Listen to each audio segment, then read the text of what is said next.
record it on the computer, and I'm going to go live on Facebook inside our Pono Crest. And next, whew, man.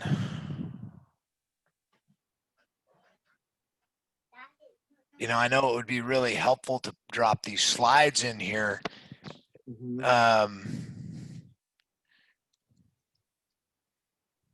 King's Court. That's what we're going to call this. King's Court. Tag people, Steve, because tag Steve. This is my man. And Clifford, here we go. And here we go. Title. Live with.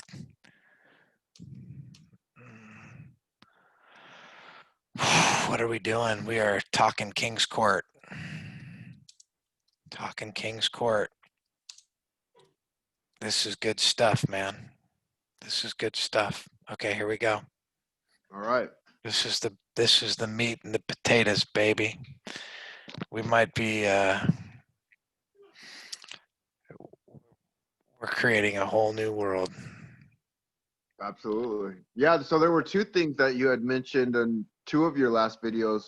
One about going deep, and the other one was about force. And I don't know if you've ever read the book Power versus Force. I have not read that book. It's a very interesting read. We're live. Yeah, okay. It talks about the two differences of using power versus force, and basically being on different vibrational levels and how you work on bringing your vibrational level up. And so the biggest thing I've seen through my journey and seeing other people's positionings is, one, understand you fully first before you try and understand anything in the external world. If you can't completely fully understand you, then you don't understand how you show up in that external world. And if you don't know that, then you're kind of going off the seat of your pants, and you can't win in this game called life. But when you can completely understand you and start using your strengths and know where to get other strengths from and cultivate those strengths, that's where you win.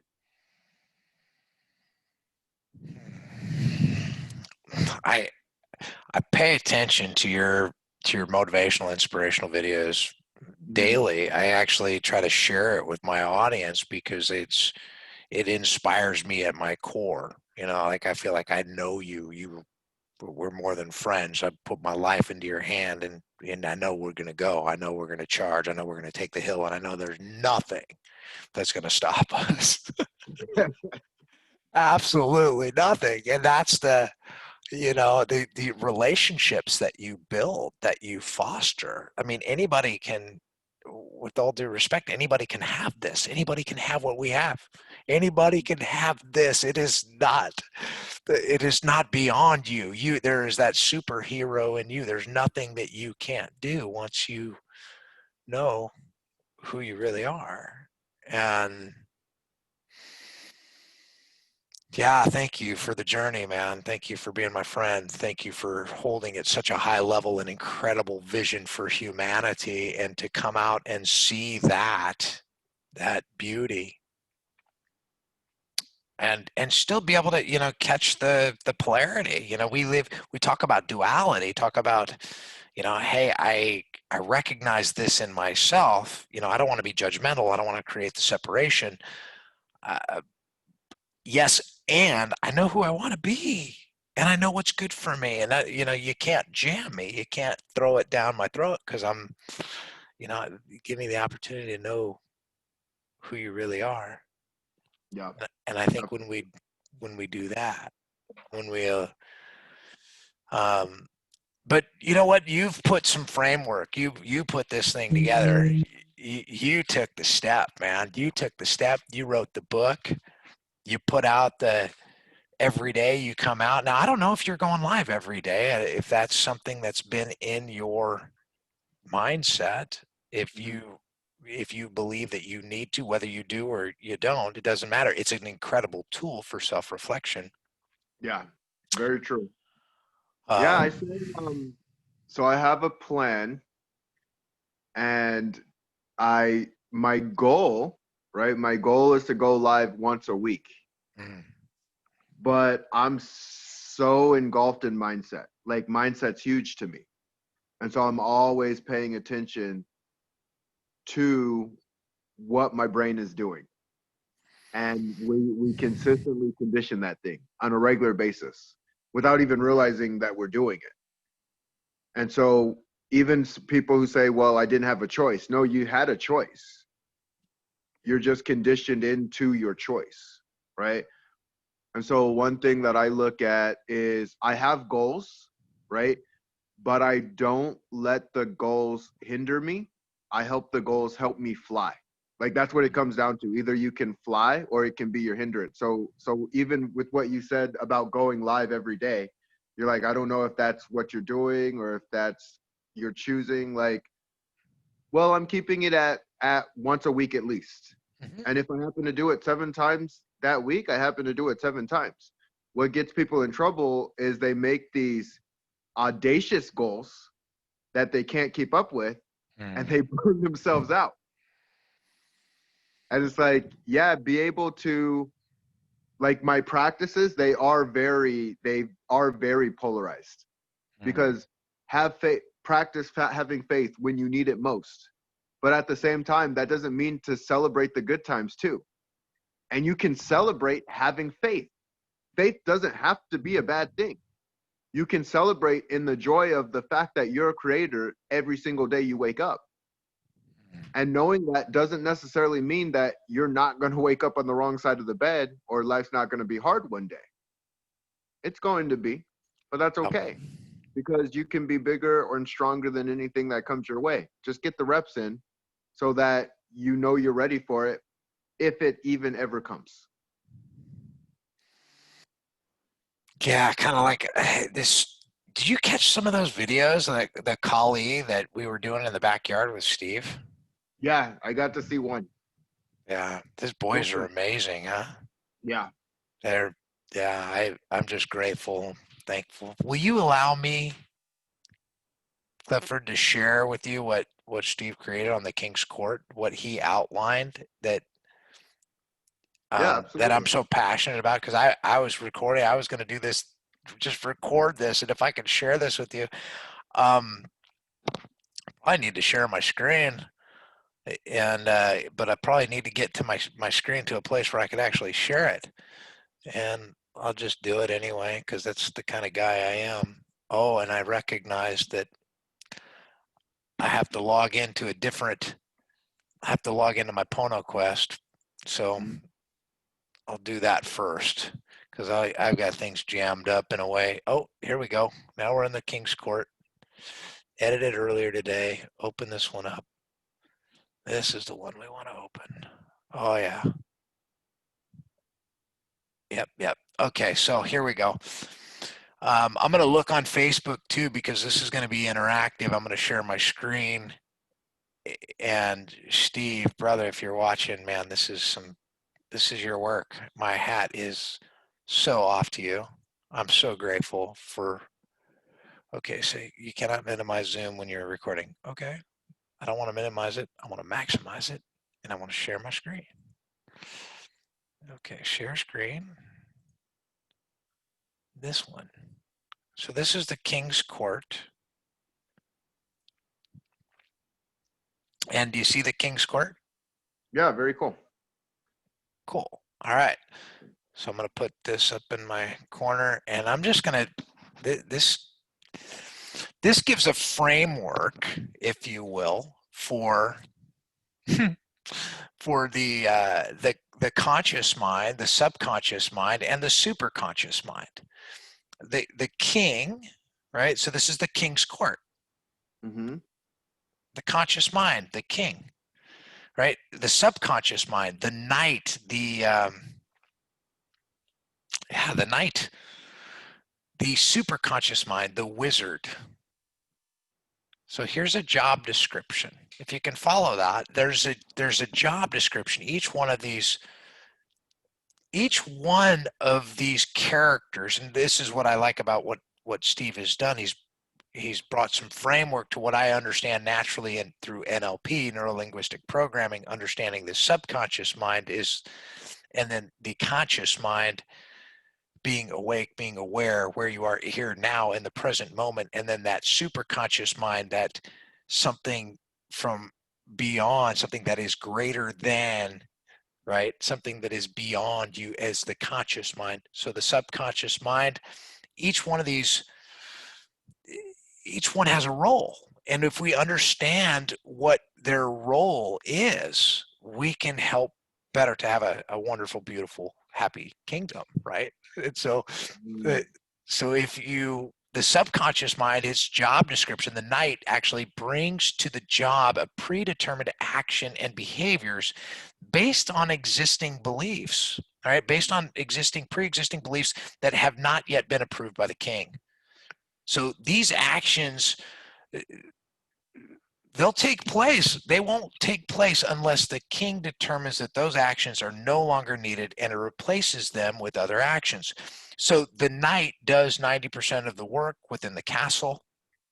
His job is to know, remember everything that happens, actively control everything that happens within the body. It, he is the source for all emotions and feelings and communicates directly to the conscious mind using those emotions and feelings as well as speech, writing, drawing, physical action, drama, and thought. It is the means by which the conscious mind, the king, perceives experience and acts upon it. The knight obeys orders. He has the ability to make choices in the absence of the king or his direction. It is the source for all mental and physical habits and behaviors, is the receiver and transmitter of all psychic phenomena. It can communicate directly with the wizard.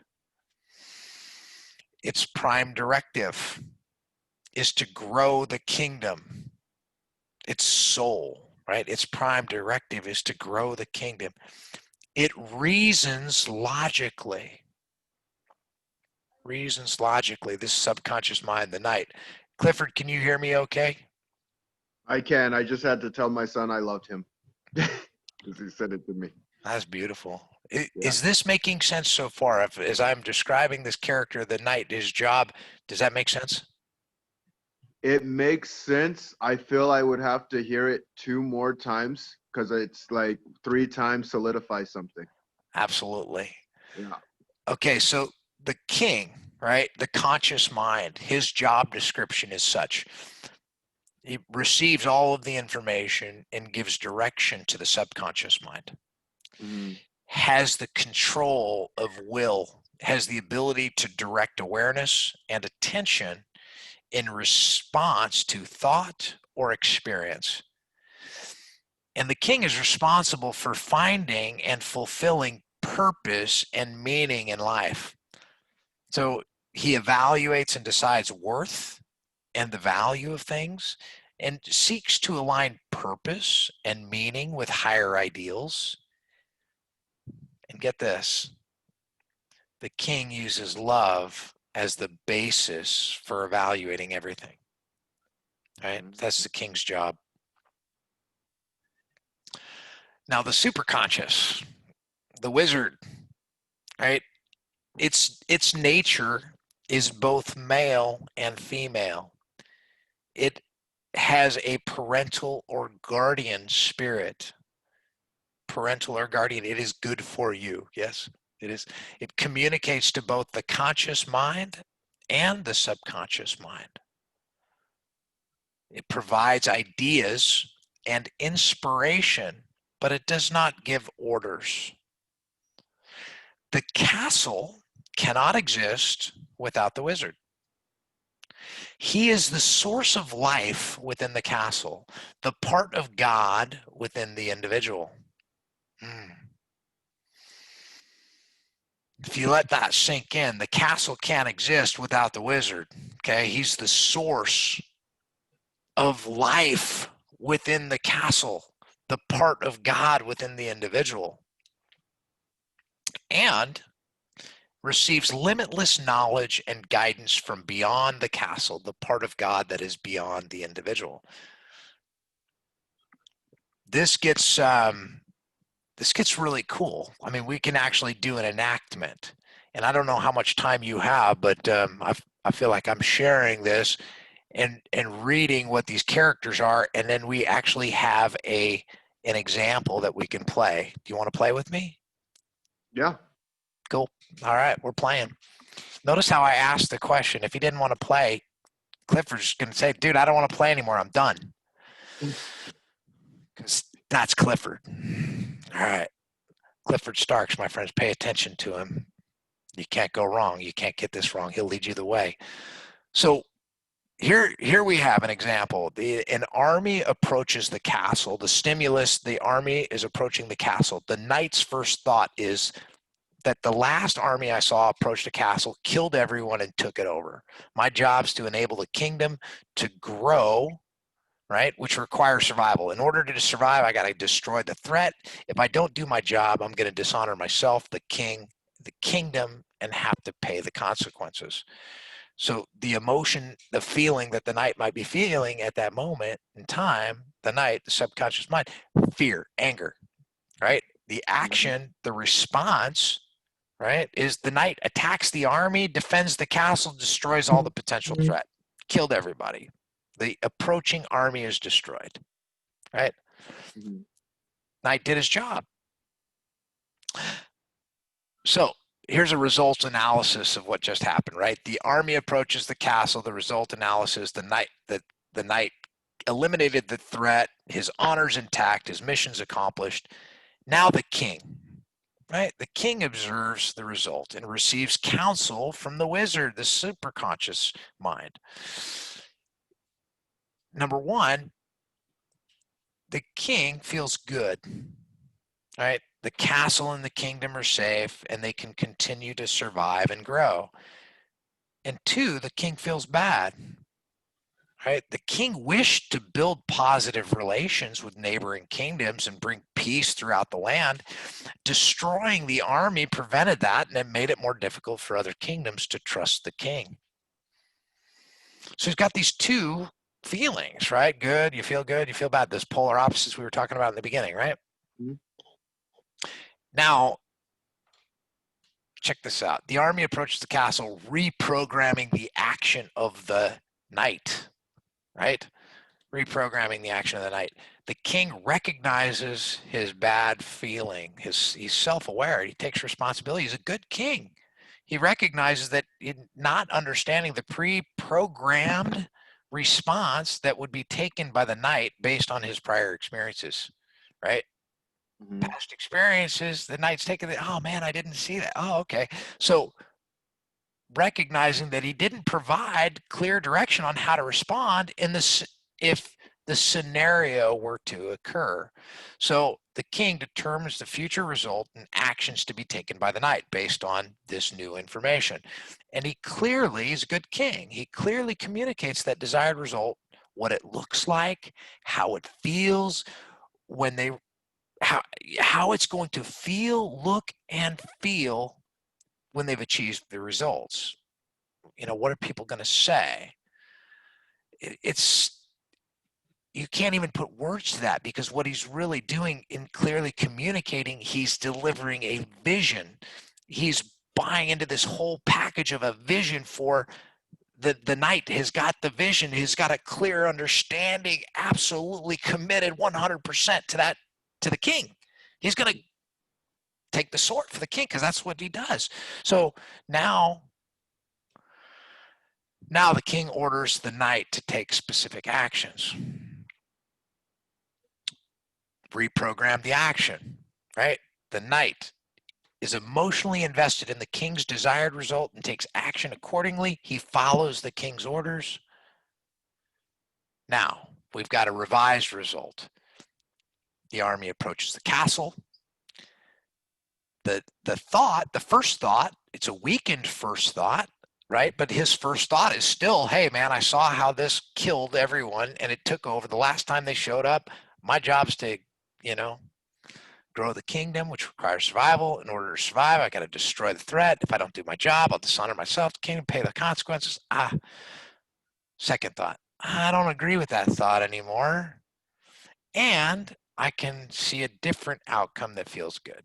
Right? I have a clear instructions from the king which way I must follow. The emotion, the reprogrammed emotion that that he's going to feel is optimism, excitement for a good outcome, empathy, tolerance, love. Whew. The action, the response that the knight gives, it does not take a defensive posture. He listens and communicates in a positive manner to achieve desired results. He listened to the king. He felt what the king really wanted to experience. And he felt that optimism. He felt that excitement. He felt that. And the knight took that action. And the result, the approaching armies got a good feeling about the knight, the king, and their desired outcome. And so there's peace throughout the land. Because the king clearly shared his vision with the knight, but got his direction and got his wisdom from the wizard. And so putting the king, the knight, and the wizard is it puts construct for me. It helped me to see the different pieces of me, um, and I'm so when someone says you're wrong, the stimulus, and this is where we can. I have no idea what the outcome's going to be, but that's why we're just living in the now, living in life. You can't erase this. So someone says you're wrong. The stimulus is you're told you're wrong. The thought, the night, I can't be wrong. That would mean I'm stupid. They think I'm stupid. They think I'm stupid. I can't be wrong. All right, so I'll stop sharing that and we'll come back to my friend Clifford Starks. Thank you for allowing me to share that with you. Yeah, absolutely. That's very cool. I like it. Part of the process. Everybody's got a process of how they relate to things in life. And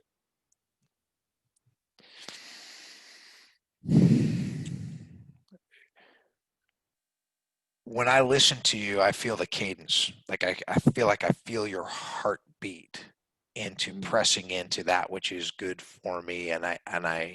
So I just keep coming back for more, my friend. And that to me is Pono. And that's why I say, Clifford Starks is a Pono pro, man.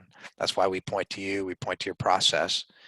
We're just, we're just trying to figure this stuff out along as we go. We're all equal. We all have that equal potential, and we all have that greatness within, as Clifford speaks about. He's a powerhouse, see through. I mean, when you're going to show up and shine a light in the darkness, you're just being that which it is you want to experience. And so I'm just I get to ride on your coattails. Thank you for letting me be part of your movie. Yeah, I'm glad to be a part of yours. What's super cool is respect to Steve. That's awesome what he put together, and it puts into a visualization for people to see and interpret and understand. And I remember when you were in town, I was talking about the kinesthetic, the auditory, and the visual, and how when you can combine the two, it's very powerful stuff. And so that's essentially what we're doing. Like that's, I guess would say art at its best is when you can get those three together, functioning in the way that they need to function, and it literally does transform an individual. It gives them a transformational experience. So they could be one way, and in the next moment, in a moment, be something completely different. It's the action you take. Like I'm inspired now to just be doing push-ups. I've been doing yoga for a couple of years, Hmm. And that, did you know that yoga just means yoke? I Did you didn't know know that? that. It does. Yeah, yoga means yoke. It's and it means discipline. It's your Mhm. discipline, whatever discipline it is that you keep coming back to, that you can recognize within yourself your growth, right? I Mhm. mean, when you're a little kid, and you're going up to your mom and dad and you're saying, Dad, take it, mark it off on the wall. How tall am I? Am I bigger? And they're coming to reach up. I'm almost to your chin. I'm almost to your chin. And we document this, we mark this on this growth, and that's what that is. Mhm. Very cool. So yeah, how much further can you stretch? How much further do you want to stretch? I don't know. There's not a box that contain us, bro. That's the thing. I think when you're at the place where you're just leading by example, Mhm. by doing that which it is, being that which it is you want to experience, people can't help but just want to come and get on the bus, get on the train, and we'll figure out where the seat is. Yeah. That's up to you. But you know what? The momentum is here. The flywheel is in action, and you know, come on, Yeah. take the action, and that's what you are for me. You are a man of action, a man Mhm. of absolute passion. You come from the deepest place of your heart with a genuine, a genuine heart for others. That's what makes you so special. You got your own shit out of the way so that you could show up. Yeah. Thank you, brother. So you could show up, dude. And that's every time, every conversation we have, right there. Yeah. So I want to thank you and every connection you've ever gotten me a hold of because it's been fun. It's been an absolute blast going through my journey and my experience and sharing those experiences with others. I don't know why I want to tell this story, but I do. Please. Oh, mom's yelling for me. Come down here, son. Yeah, I'm actually getting ready to tell a story about him, so it's perfect timing. So my son was acting up yesterday. Yeah, baby boy. My son was acting up, and again, and that. Yes, buddy. I copy you. You copied me? Okay. And I sat him down, right? Gave him the consequence, and I reminded him that I love him. Like I reminded him there's nothing he can do that will not make daddy love him. But there's consequences to everything that we do. Like there's consequences to them. And again, he's a 4-year-old child, so there's levels to that, of course. Like you have to do it within reason, within reason of his capabilities and capacities. But I gave him a hug because I think what people don't realize is when you said I got all my shit out of the way, I know the sooner I can get my shit out of the way, we can all win. Like that's Yep. just so it seems like it makes so much sense to just do that early on. And so people will say, like, you have such a big heart, you care about people so much. And those are all true factual things. But the opposite of it, like we will be our own destruction if we don't do those things. Mm. So to me, when I look at it, I'm like, well, it only makes the most logical and emotional sense. Like it's for both. It's for the emotional and the logical, the combination of the two, Mm. to get our own shit out of the way and know that we can be better than what we are in the moments that we're not at our full potential and our full capacities and capabilities. That's what Awaken the Greatness is all about. It's just like all I need you to do is feel good about you. Yeah. Like, no, well, there's this and there's this. Like, no, I don't care. Like, how do we get you feeling good? Because when you're feeling good, the world just works better. Mm. Yeah, it really does. Have you ever listened to that guy Jason Silva? Have you ever seen any of his? So he's the host for National Geographic. Mm-hmm. Um, he's pretty out there. I love his the way he delivers his message is just passionate. Anyway, um, it really draws for those moments of awe. I mean, it's almost in just every last moment has to be dripping with that richness of to draw us out and make us curious, and the way he delivers that to me is it's something that I guess I'm reaching for. Mm-hmm. I mean, if I want to say, okay, who do you want to be, Rick Ely? I want to be a mastering me. I delivering,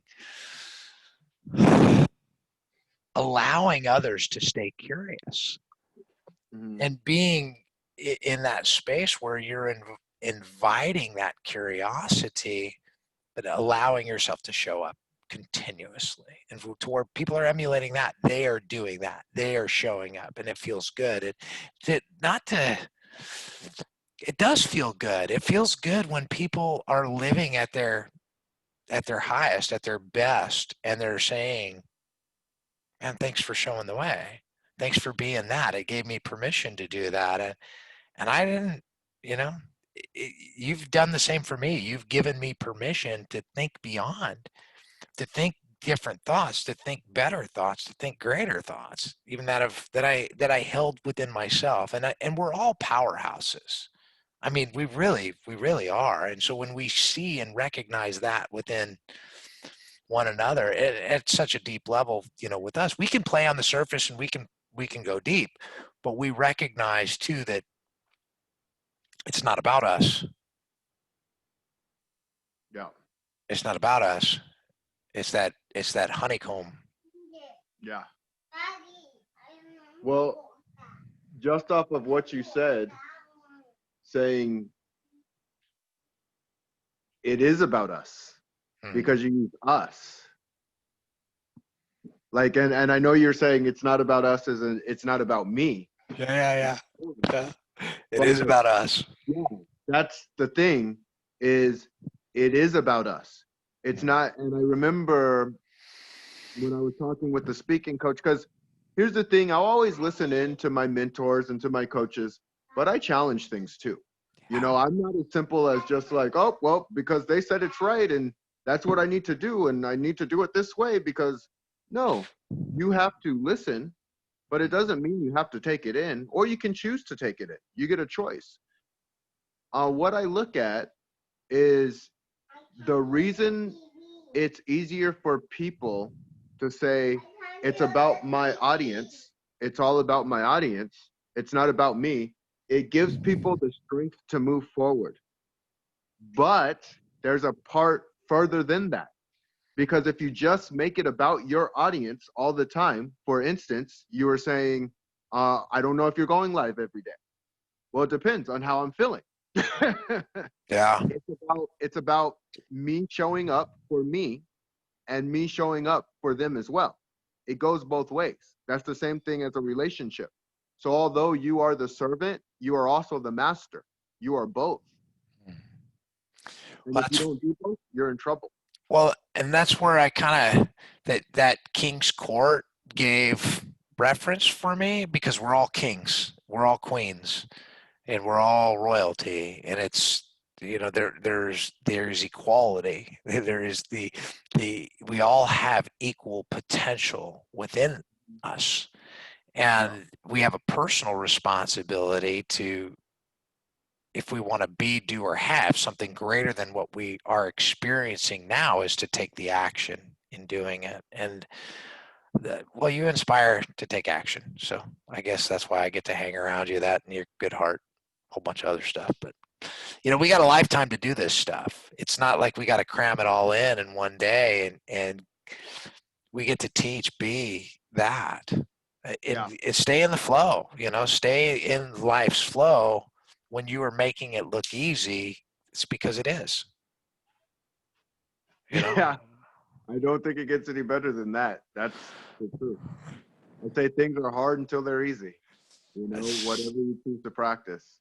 yeah, yeah. Thank you, Clifford. How may I, I know what I'm doing. Oh, brother, here we go. Here we go. Steve's jumping in. Yeah. Yeah. Brother, you realize we are Steve. Here he comes. Here he comes. Hey, hey, hey. Hey, Clifford. Hey, Steve, how you doing, brother? Good. Sorry, I got your message late and I was having internet troubles trying to connect, so I was just Good catching to the see you. tail end. Well, Yeah, you too. we're live in PonoQuest. Yeah, I saw that. That's pretty cool. I see you're talking King's Court. Yep. You're the creator. You're the master creator of the King's Court. Or I'm just sharing your beautiful vision, and we were putting it into pieces and having this conversation. I'm glad you were watching. Thanks. Oh, nice, nice. I was not paying attention. What do you have to add, my friend? I missed everything, so I'm not sure what all you guys covered. I was just going to be a fly on the wall here, but um, yeah, I'm looking forward to actually putting that out, and it's going to actually be a lesson in the Pono Quest because it's just going to be too long for a generic post. But I'll do some little posts that talk around that a little bit. But for me, it gives me a really good visual.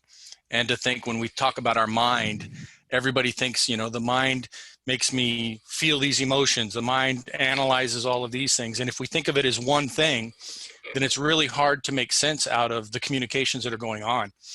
And by separating it out into using the analogy into different entities, it's much easier then to understand what the communication is going on and who's responsible for the communication.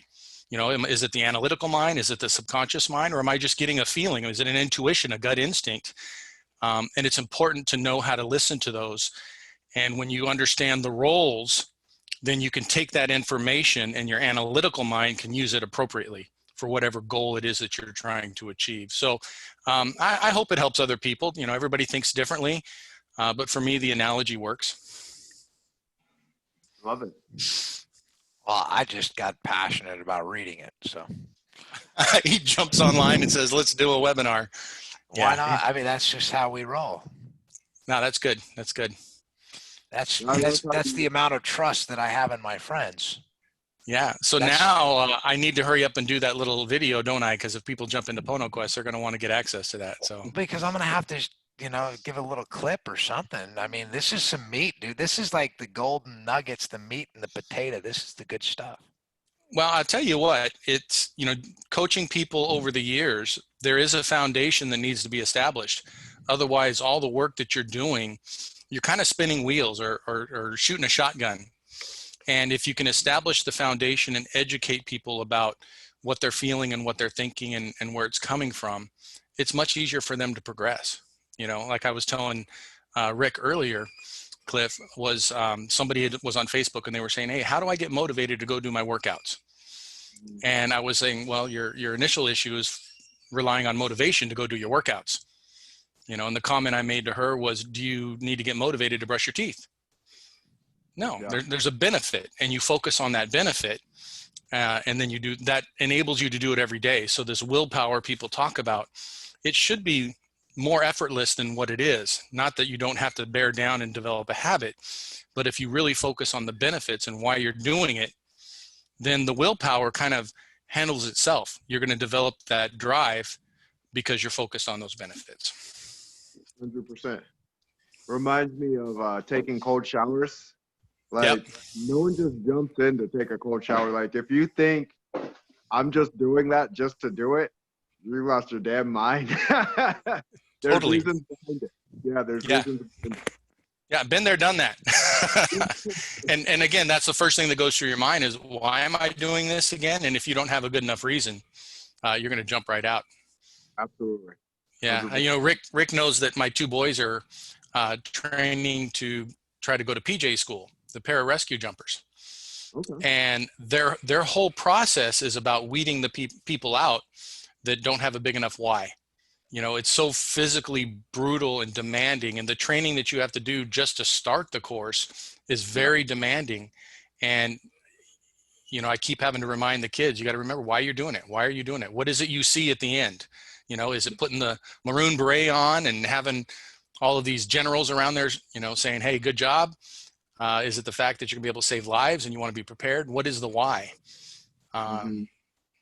And young kids, it's hard to help them with that, but we as adults, we need to get good at it pretty quickly. Yeah, very true. Yeah, I am. I like that. I do like how they test them to see how their why is. I think we've talked about it before, making it about a who, right? Because everything we do, everything we say is conditioning someone some way, whether it's Mhm. positive or negative. So for instance, if I tell my son like, yeah, you can do this.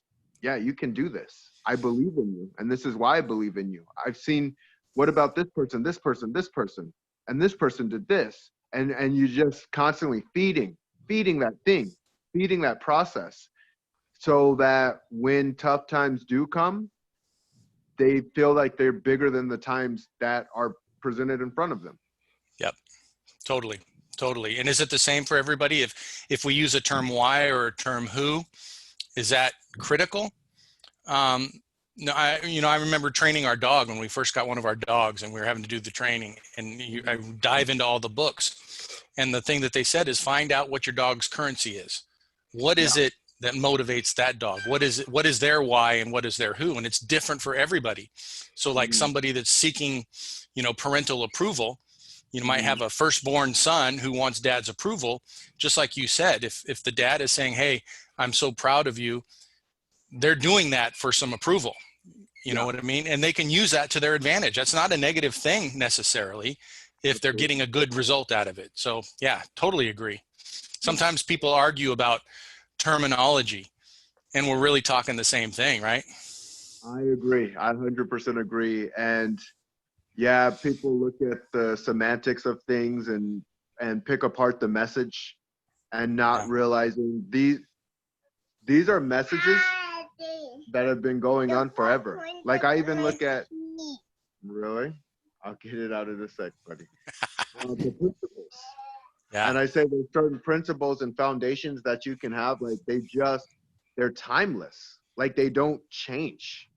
Whether it's in religion, spiritually, the universe, transformation, the principles are timeless. Now the tactics may change, and that might like, oh well, maybe if we do it this way or we try it this way or let's try this strategy. But the principles are timeless, and you build them with the foundations of those principles. Yep. And that's like even being a healthy masculine or a healthy feminine, right? Coming together to build up the next generation. I feel like each piece is a part to the puzzle, which is kind Hmm. of like what you're talking about with the round table too. That's what I got from it. Yeah. Yeah. Yeah. And Pono Quest in general, people keep asking us, what is it that we do? And, Yeah. we might have different variations depending on how we feel, but it really kind of like what you just said, it's educating people on those things that are timeless, Hmm. right?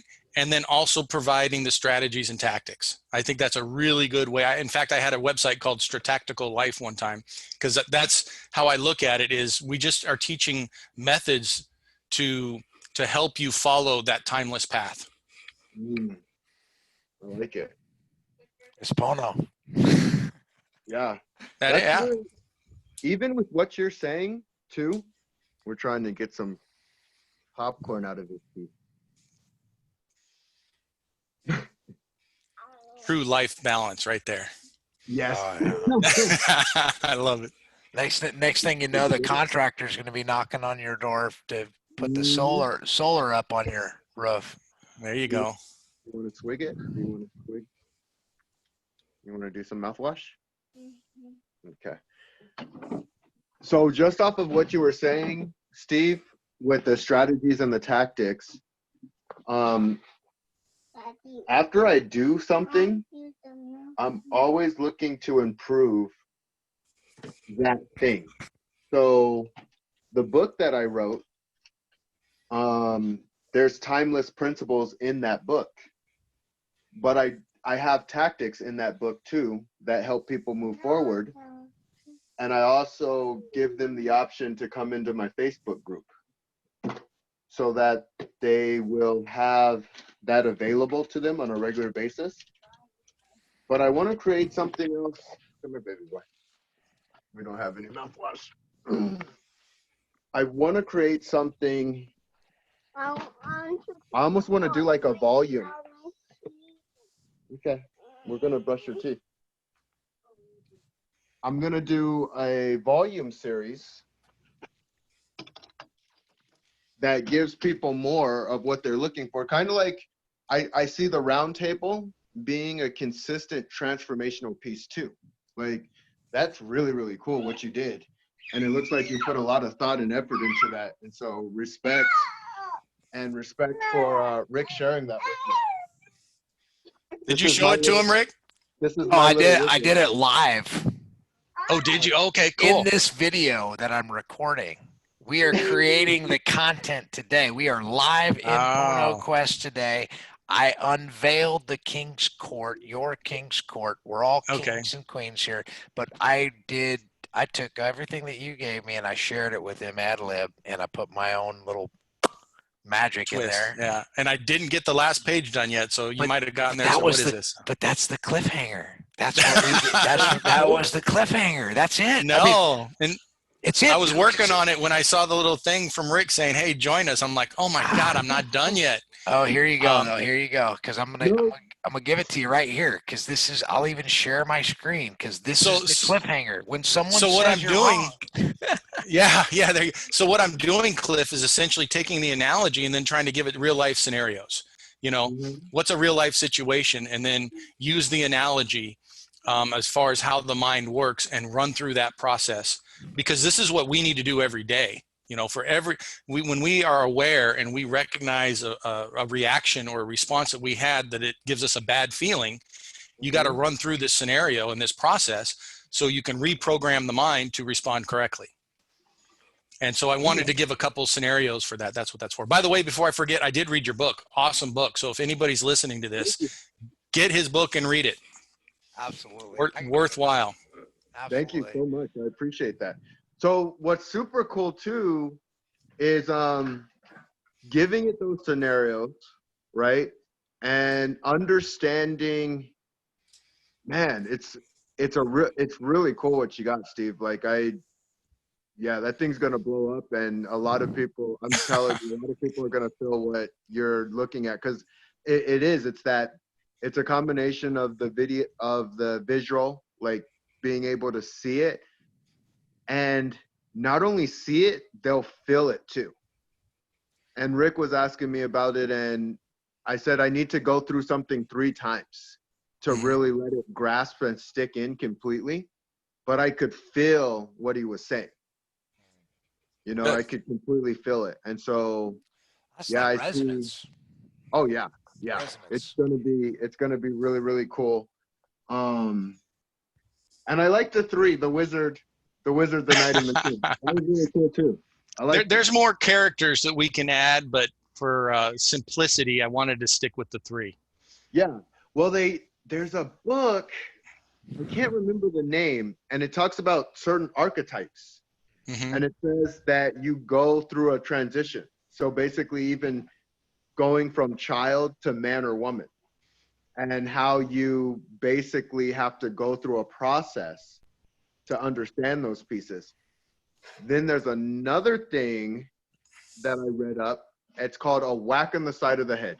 And it focuses on soft thinking and hard thinking. So soft thinking meaning pliable, and hard thinking rigid. And knowing the importance of both and how to use both together. And that's kind of what went through with, there's a storyline, this happened, this consequence happened, so then it responded this way.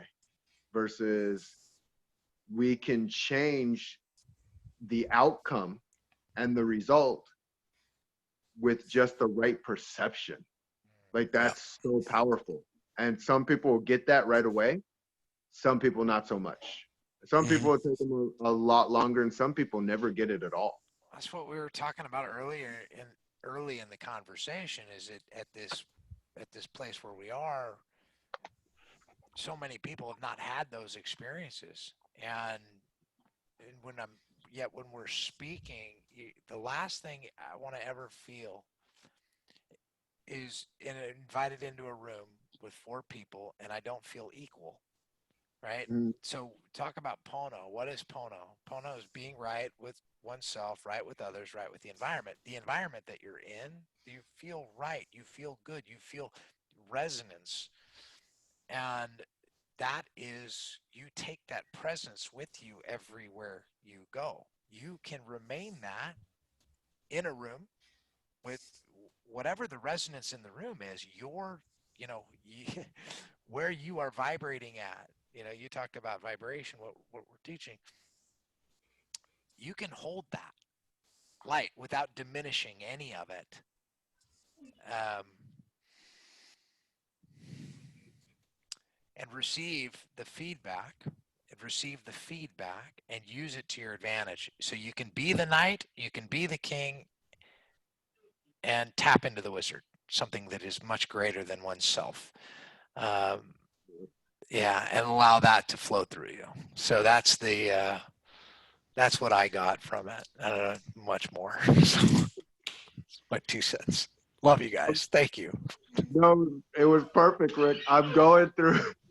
I'm laughing because I'm going through a heck of an experience myself right now. Staying present with you, staying present with my son. It's fun and joyous, to say the least, because I love this kid. He's All right, my friend. he's a cool kid. All right, guys.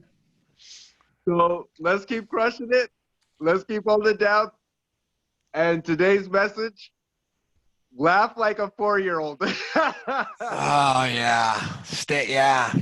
Laugh like a 4-year-old. I'll do that. I can laugh like a 4-year-old. Thank you, Clifford. Thank you, Tyson, Awesome. for reminding us. And Steve, man, thank you, brother.